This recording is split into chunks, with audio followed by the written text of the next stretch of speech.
এই ওয়েটার, এদিকে এসো।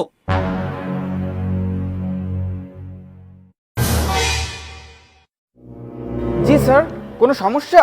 অবশ্যই সমস্যা। রেস্টুরেন্টে কেমন লোক ঢুকতে দাও? দেখো আমাকে পানি মেরে ভিজিয়ে দিয়েছে। আরে ভাই, আমি তো এখানে বসে খাবার খাচ্ছি, আপনার গায়ে কখন পানি ঢাললাম? খাবার খাচ্ছিলি তাই না? আচ্ছা ভাই, আপনাদের এত সুন্দর রেস্টুরেন্টে এদের মতন গাইয়া খ্যাত গরিব কেন ঢুকতে দেন বলেন তো? স্যার, আপনি ইনারে এসব কি বলতেছেন? দেখেন ভাই, আপনি আমার সাথে ভালোভাবে কথা বলেন। কি? তোর সাথে আবার ভালো ব্যবহার? আরে তোর খাওয়া দেখে তো আমার খাওয়ার রুচি নষ্ট হয়ে গেছে। রেস্টুরেন্টে এসে কেউ এভাবে খায়? গাইয়া খ্যাত কুতাকার। ওয়েটার, ওকে এখনই রেস্টুরেন্ট থেকে বের করে দাও। কি বলেন স্যার? এভাবে একজন মানুষকে কিভাবে বের করে দেব? আপনিও আমার কাস্টমার, সেও আমার কাস্টমার। কি? কাস্টমার? আরে এদের মতন কাস্টমারের জন্য তো ফুটপাত পড়ে আছে, ওরা ফুটপাতে খাবে। আর আমাদের জন্য তো এত সুন্দর ভিআইপি রেস্টুরেন্ট, আমরা এখানে খেতে আসবো। আর তাছাড়া এদের মতো লোকজন যদি এই রেস্টুরেন্টে খেতে আসে, তাহলে কিন্তু আমাদের মতন ভিআইপি লোকজন এখানে খেতে আসবে না।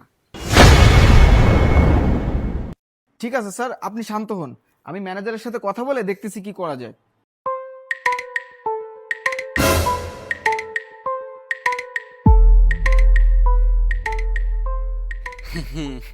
আমিও এবার দেখবো তুই কি করে এই খাবারের বিল দিস, তোরা আরো অপমান করাবো।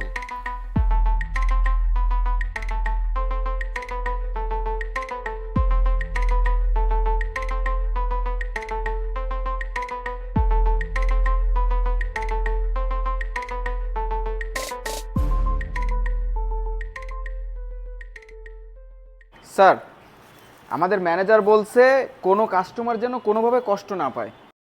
বুঝলাম। স্যার, আমাদের ম্যানেজার আরও একটা কথা বলেছে, আপনাদের দুজনের ভিতর যে ভিআইপি তাকে ভিআইপি সিটে শিফট করার জন্য। দেখেছিস, আমি এইখানকার ভিআইপি কাস্টমার, তোদের মতন গরিবদের এখানে কেউ গোনেও না। আচ্ছা ভাই, চলেন দেখে আসি আপনার ভিআইপি সিট কেমন। সরি স্যার, ওই সিট আপনার জন্য নয়। মানে কি? মানে স্যার, সমস্যা তো আপনার হচ্ছে, ওনার তো আর কোনো সমস্যা হচ্ছিল না। এই জন্য ম্যানেজার বলছে ওনাকে ভিআইপি টেবিলে নিয়ে যাওয়ার জন্য। তোমার মাথায় কি কোনো সমস্যা আছে? এদের মতন গাইয়া ভূতকে তুমি ভিআইপি টেবিলে নিবা? আর তাছাড়া ওকে দেখে মনে হচ্ছে যে ডাল ভাত খাচ্ছে, এরই বিল পরিশোধ করতে পারবে না। না না না ভাই, আমার কাছে টাকা আছে, আমি টাকা দিতে পারবো। আরে ভাই, আমার মানি ব্যাগ কই? আমার মানি ব্যাগ তো এখানে ছিল ভাই। ওই যে নাটক শুরু হয়ে গেছে। এখন বলতেছে মানি ব্যাগ নাই, একটু পরে বলবে আমি গরিব, আমাকে মাফ করে দাও, আমার কাছে টাকা নাই। এসব নাটক দেখার আমার টাইম নাই। ওরা দ্রুত বের করে দাও। ও যত খাবার খাইছে ও সব বিল আমি দিয়ে দেবো। ওরা দ্রুত রেস্টুরেন্ট থেকে বের করে দাও। বের তো এখান থেকে একজনকে অবশ্যই করে দেব, কিন্তু ওকে না, ওর মানিব্যাগ যে চুরি করেছে তাকে। মানে? মানে খুবই সোজা। আপনি মনে হয় জানেন না, আমাদের রেস্টুরেন্টের প্রতিটা কোনায় কোনায় সিসি ক্যামেরা লাগানো আছে। আমাদের ম্যানেজার সেই ক্যামেরায় দেখতে পেয়েছে আপনি নিজের মাথায় নিজে পানি ঢেলে ইনাকে দোষ দিচ্ছেন। আমাদের ম্যানেজার আরও দেখতে পেয়েছে ইনার মানিব্যাগটা আপনি নিজেই চুরি করেছেন, আর এখন আবার তারই অপমান করা শুরু করেছেন। ভালোই ভালোই বলছি, তার মানিব্যাগটা এক্ষুনি ফেরত দেন, না হলে কিন্তু আমি পুলিশ ডাকতে বাধ্য হব। না না ভাই, পুলিশ ডাকার দরকার নেই। ভাই আমার ভুল হয়ে গেছে, আপনার মানি ব্যাগটা নেন। ভাই, একটা সত্যি কথা বলেন তো, আপনি সেই থেকে আমার সাথে এইরকম দুর্ব্যবহার করতেছেন কেন? আমি কি আপনার কোনো ক্ষতি করেছি, নাকি আপনার সাথে আমার কোনো শত্রুতা আছে? তুমি কোনো ক্ষতি করনি, তোমার মতন গরিবগিরি আমাকে ক্ষতি করেছে। আর তাছাড়া তোমাদের মতন গরিব মানুষ দেখলে আমার গার ভিতর জ্বলতে থাকে।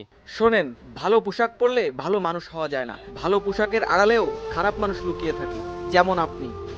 যা হয়েছে হয়েছে, এক্ষুনি আপনার নিজের সম্মান নিয়ে এই রেস্টুরেন্ট থেকে বের হয়ে যান। যান যান যান, দ্রুত বের হয়ে যান। ভাই আর কি বলবো, টাকার অহংকারে আমার মনের চোখ দুটোই নষ্ট হয়ে গেছে। যাই হোক, আপনি আমাকে ক্ষমা করে দেন ভাই, কিছু মনে করেন না, আমি চলে যাচ্ছি। যান তো ভাই আপনি। স্যার, আপনার যদি আর কিছু লাগে আমাকে বললেন। ঠিক আছে।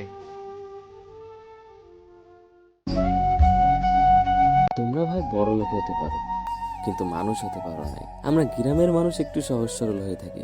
কিন্তু তোমাদের মতন মানুষ রূপে অমানুষ আমরা।